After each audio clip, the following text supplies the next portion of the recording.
Diğer bölgelerde nazaran bizde bu oranın çok yüksek olduğu indirim olarak ana koşullarından ikisi. Peki biz de imkan sunuyoruz.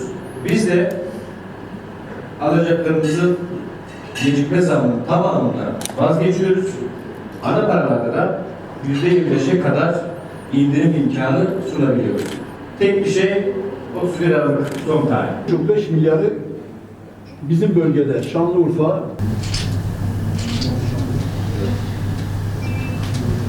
biz Depsaş Enerji olarak bölgemizde enerji tedariğini yapmakla görevli bir şirketiz.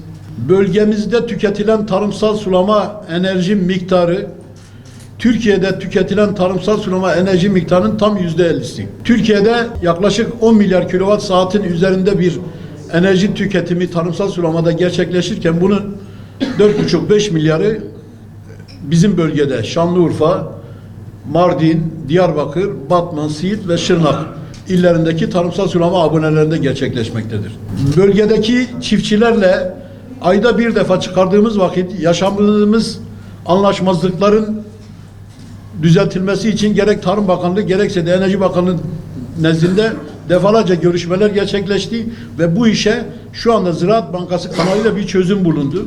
Bizim talebimiz bölgemizde kangren haline gelen gerek tedarik gerekse de tedarik sonrasındaki bu ödeme sıkıntısının banka aracılığıyla ortadan kalkması ve çiftçilerin bu krediden faydalanmasını talep ediyoruz.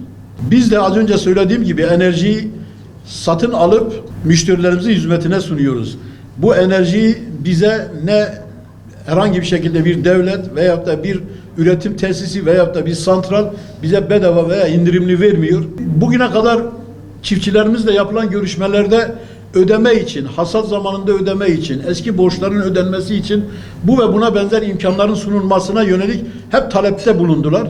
Ve bugün bu imkan şu anda bütün Türkiye'nin, özelde Şanlıurfa'nın, bölgemizin hizmetine sunuldu. Ama beklenen rağbeti görmedi. Şanlıurfa'nın önemli bir kısmı sulama kanallarıyla sulanılabilecek şeklinde projelendirilmiş, programlanmış.